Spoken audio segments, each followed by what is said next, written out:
fraksi PDI Perjuangan. Makasih pimpinan. Kalau Pak Basuki buru-buru, mungkin kita bisa temani besok ke IKN semua Komisi 2. Makasih Pak Kepala OIKN dan jajaran.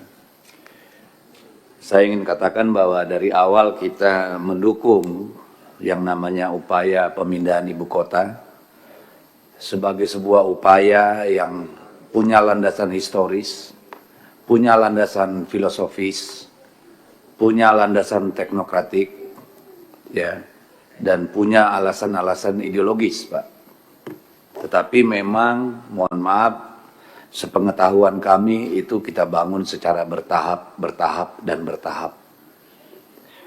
Kenapa bertahap, dan bertahap? Karena pengalaman di banyak negara menunjukkan tidak semua proyek pemindahan ibu kota itu bisa berhasil. Dan yang berhasil tidak pernah yang dalam tempo sesingkat-singkatnya, kecuali mungkin Brasilia di Brasil sana, ya. Selebihnya kan perlu waktu cukup lama.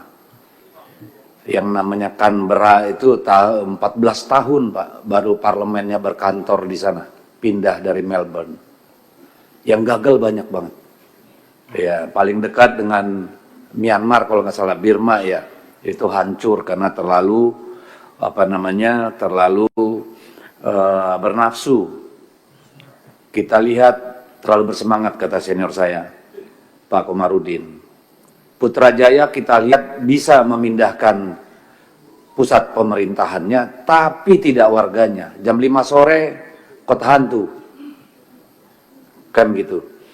Jadi banyak sekali pelajaran yang kita dapat. Abuja itu memindahkan Sudirman Tamrin SCBD ke tengah gurun pasir, tidak ada tempat untuk rakyat, rakyatnya hidup di slum area. Kalau kita keluar dari Abuja, Pak, harus dikawal tentara, Pak, dengan mesin gun yang berapa milimeter itu. Kalau enggak, bisa-bisa enggak pulang, Pak, langsung ke akhirat itu, gitu keluar ibu kotanya itu. Jadi itulah perlunya kita membangun ibu kota ini dengan kematangan berpikir, bukan dengan kemauan orang per orang. Jadi karena apa? Karena nanti resikonya banyak. Resikonya bisa nggak jadi, bisa jadi tapi compang-camping, bisa jadi tapi semeraut. Oleh karena itu perlu kehati-hatian yang luar biasa, Pak, dengan belajar pada banyak negara lain. Mohon maaf nih Ketua, saya sedikit waktu karena ini. Salah satu alasan filosofis kita memindahkan ibu kota kita ke Kalimantan sana, itu ada landasan ideologisnya. Kita ingin pemerintah pusat menjadikan daerah itu jadi berandanya, bukan halaman belakang seperti selama ini. Selama ini daerah di luar Jawa itu jadi perbatasan. Kelihatan dari rancangan teknokratik yang terus-menerus meminggirkan wilayah dengan buku 1 dan buku 2-nya, terlihat dari kelakuan birokratnya yang sesuka hatinya memindahkan kepemilikan atau status lahan. Tanah adat tiba-tiba hutan lindung, tiba-tiba konsesi, orangnya nggak pernah tinggal di sana. Kita ingin itu secara ideologis dirubah cara pandang itu. Jadi ini bukan urusan sekedar mindahin gedung, tapi changing the mindset of the nation, terutama birokratnya, terutama para pemimpinnya. Jadi dalam tahap itu saja kita belum berhasil, Pak. Kita lihat bagaimana kelompok masyarakat adat di sekitar wilayah ini masih banyak persoalan. Berarti kita kemarin belum membuka hati sebelum Pak Bas nih jadi kepala OIKN-nya. Begitu banyak problem yang masih laten sampai hari ini dengan masyarakat adat. Persoalan tanah. Bagaimana mereka menjadi betul-betul bersyukur ibu kota ini pindah kemari, bersyukur. Bukan marah-marah, Pak. Ini bagaimana memitigasi ini, Pak? Supaya jangan nanti anak cucu orang yang ada di sana justru mengutuk keputusan kita memindahkan ibu kota. Karena apa? Bagi orang sana, Pak, bukan orang sana, bagi masyarakat yang tidak punya kemampuan masuk ke dalam peradaban modern, katakan bekerja tempat-tempat canggih. Tanah adalah kehidupan, Pak. Tanah adalah kehidupan. Kalau tanah ada, tanah ulayat mereka sudah diambil nanti. Sekarang oleh ibu kota Nusantara, nanti oleh para oligarki, para pengusaha, para pejabat. Nanti generasi 1-2 generasi setelah ini, Pak, kita dikutuk, Pak. Padahal kita udah di dalam kubur, Pak. Tolonglah, saya titip kepada Pak Ketua OIKM, persoalan rakyat ini, tolonglah diselesaikan dengan hati. Tolonglah mereka menjadi bagian utama dari pembangunan ini, Pak.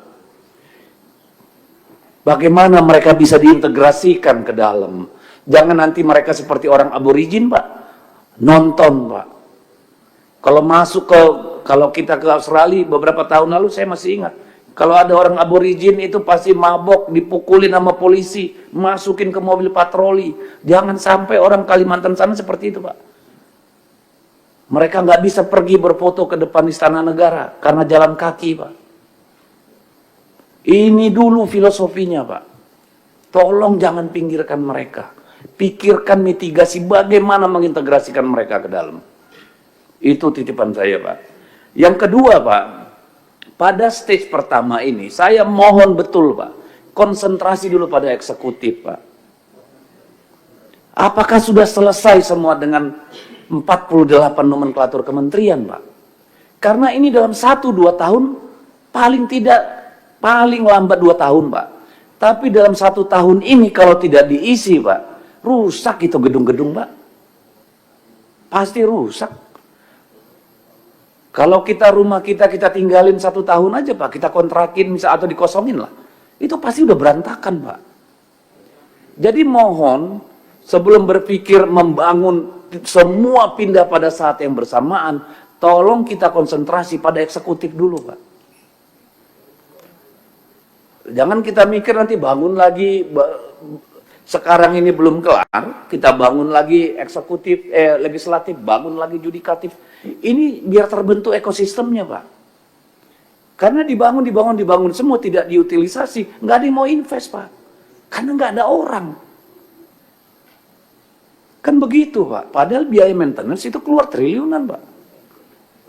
Jadi mohon supaya kita konsentrasi dulu eksekutif kita di sana.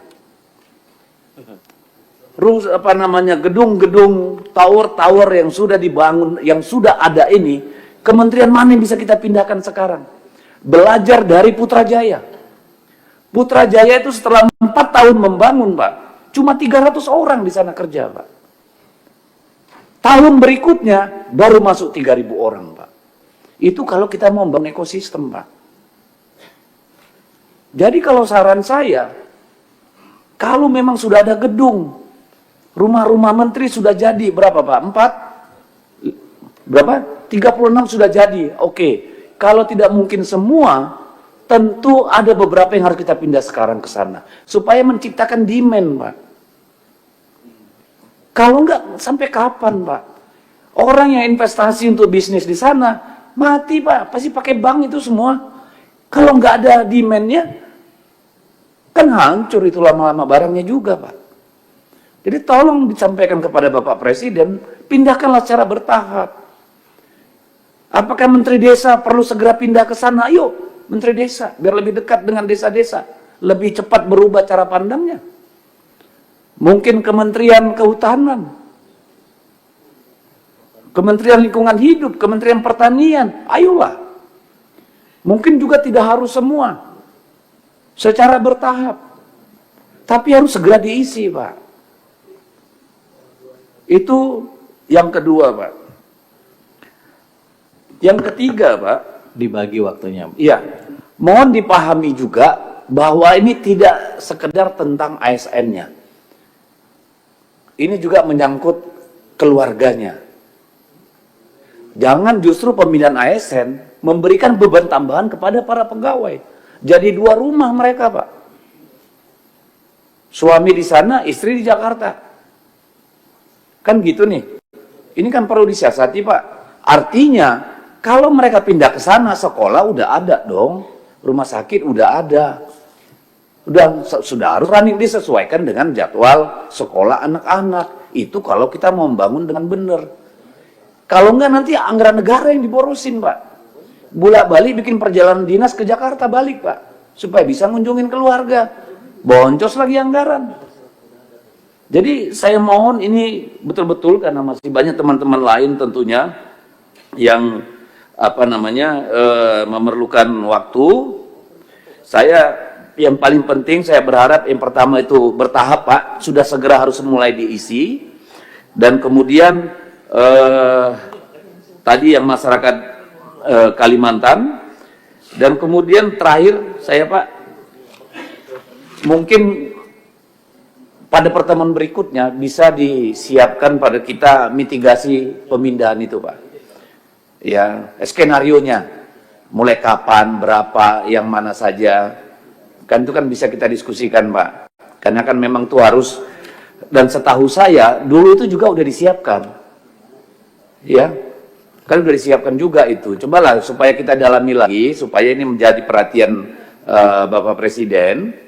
Nah, saya sayang sekali, Pak, kalau kita tunggu nanti eksekutif dibangun, legislatif, yudikatif. Ini eksekutif aja repot nih, Pak. Staf tenaga ahlinya 5, Pak. Rumah mereka siapa yang nyediain?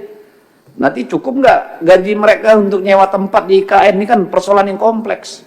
Makanya saya berharap dulukanlah dulu eksekutif masuk ke sana supaya ini terbentuk ekosistemnya. Begitu, Ketua, terima kasih. Terima kasih. Selanjutnya dari fraksi Partai Golkar, silakan.